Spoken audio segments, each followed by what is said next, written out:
ഈ വന്നോന്ന് ഈ പത്രത്തിൽ പരസ്യവൻ്റെ അതൊന്നും നീ അല്ല ആരൊക്കെയാ വാ ഇരിക്കെ കണ്ടിട്ട് കുറെ കാലം ആയല്ലോ ഇരിക്കെ പിന്നെ പറ ഇതൊക്കെയുണ്ട് വിശേഷം. ആശാനെ, ഞങ്ങൾ യവന് വേണ്ടി ഒരു പെണ്ണ് കാണാൻ പോയതാ. കണ്ടിട്ട് എങ്ങനെയുണ്ട്? ഇഷ്ടപ്പെട്ടോ? ഇതൊരു കുറഞ്ഞ ആളായിട്ട് പെണ്ണ് കാണാൻ നടക്കുക ഇല്ലയോ? ഇതൊരു നടക്കൂലേ?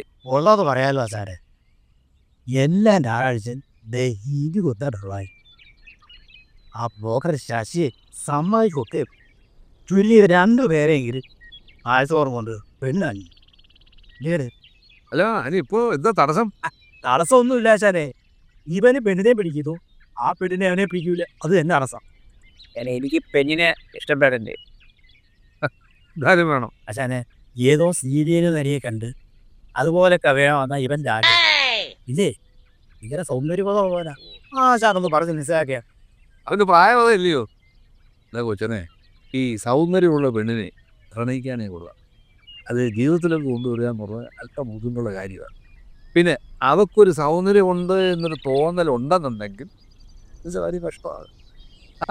കാട്ടിടപ്പം അങ്ങനെ കേട്ടോടാ, ആശാൻ പറയാതെ ശ്രദ്ധിച്ചങ്ങോട്ട് കേക്ക്. ഒരു പുരുഷനെ സംബന്ധിച്ച് ബാഹ്യ സൗന്ദര്യമുള്ള പെണ്ണിനെ ജീവിതത്തിലേക്ക് കൊണ്ടുവരുന്നത് കൊണ്ടുവരാതിരിക്കുന്നതാണ് നല്ലത്. പിന്നെ നിന്നെ ആത്മാർത്ഥമായി സ്നേഹിക്കുന്നു, നിന്റെ ജീവിത പ്രശ്നങ്ങളിൽ 100% നിന്നോടൊത്ത് ചേർന്ന് നിൽക്കുന്നവളെ ജീവിതത്തിൽ കണ്ടെത്തുക, അതൊരു പാഫാണ്. കുട്ടികൾക്ക് സൗന്ദര്യം ഉണ്ടാകുന്ന അത്ര വലിയ തെറ്റാണോ ആശാനെ? ഒരു തെറ്റുമില്ല. സൗന്ദര്യം ഉണ്ട് എന്ന് തോന്നൽ അവക്കുണ്ടെങ്കിൽ അതെ, എൻ്റെ മനസ്സിലൊരു സൗന്ദര്യ സങ്കല്പം, ഞാൻ അത് പ്രതീക്ഷിച്ചിരിക്കുക. താനിത് ഏതോ സീരിയലിൽ കണ്ടൊരു പെണ്ണിനെ ഇഷ്ടപ്പെട്ട് മനസ്സിൽ കയറിയിട്ടുണ്ട്. ഇനി അതുപോലൊരു പെണ്ണിനെ വേണമെന്നൊരു തൻ്റെ ആഗ്രഹം. ഈ ട്യൂട്ടോറിയൽ വാദ്യക്കന്മാരെയും ഈ ബസ് കണ്ടക്ടർമാരെയൊക്കെ പെണ്ണ് എത്തിക്കാൻ ഭയങ്കര ബുദ്ധിമുട്ടാണ്. കാരണം ഇത് പോകുമ്പോൾ ഏതെങ്കിലും ഒന്ന് മനസ്സിൽ കാണും, ഇനി അതുപോലൊരു പെണ്ണിനെ തിരഞ്ഞു കിടക്കും. അതേപോലെ ഈ സൗന്ദര്യ സങ്കല്പത്തിലൊന്നും ഒരു കാര്യം, ഒരു പെണ്ണിൻ്റെ യഥാർത്ഥ സൗന്ദര്യം കാണും അവൾ കിടക്കപ്പായി നിങ്ങൾ എനിക്ക് കാണണോ കറക്റ്റ് ഒരു മനസ്സിലായോ?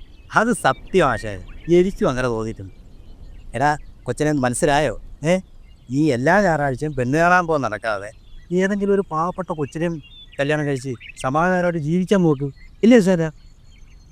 അതല്ല ആശാനെ, എനിക്കെന്താ ഒരു കുറവ്? എനിക്കെന്താ ഒരു പെണ്ണ് കിട്ടാതെ? നിനക്ക് എന്തൊക്കെ കുറവുണ്ടെന്ന് നിന്നെ വേണ്ടാന്ന് പറഞ്ഞ പെണ്ണുണ്ടല്ലോ, അവളോട് ചോദിക്കണം. അപ്പോൾ അവൾ പറഞ്ഞത് നിൻ്റെ കുറവ് എന്താ. പിന്നെ ഇതൊക്കെ നടക്കണമെങ്കിൽ കുറച്ചൊക്കെ ഈശ്വര വിശ്വാസം നിനക്ക് ഉണ്ടോ? ആശാനെ, എനിക്ക് ഈശ്വര വിശ്വാസം എല്ലാം ഉണ്ട്, അമ്പലങ്ങളിലെല്ലാം പോവുകയുണ്ട്, വേണ്ടുന്ന വഴിപാടുകളെല്ലാം ചെയ്യുന്നുമുണ്ട്. പിന്നെ എന്താ എനിക്ക് പെണ്ണ് കിട്ടാതെ? നീ എന്തോ പ്രാർത്ഥിക്കില്ല? എൻ്റെ ജീവിതത്തിൽ സന്തോഷവും സമാധാനവും കിട്ടണമെന്നതാണ്. ഇത് നിൻ്റെ ജീവിതത്തിൽ സന്തോഷവും സമാധാനം കിട്ടണമെന്ന് നീ പ്രാർത്ഥിച്ചാൽ ദൈവം കനിയത്തുമില്ല, നിൻ്റെ കല്യാണം ഒട്ടും നടക്കത്തുമില്ല. അതെന്താ ആശാനെ? ദൈവത്തിനറിയാം, കല്യാണം കഴിച്ചാൽ നിനക്ക് സമാധാനവും കിട്ടത്തില്ല, സന്തോഷവും കിട്ടില്ല.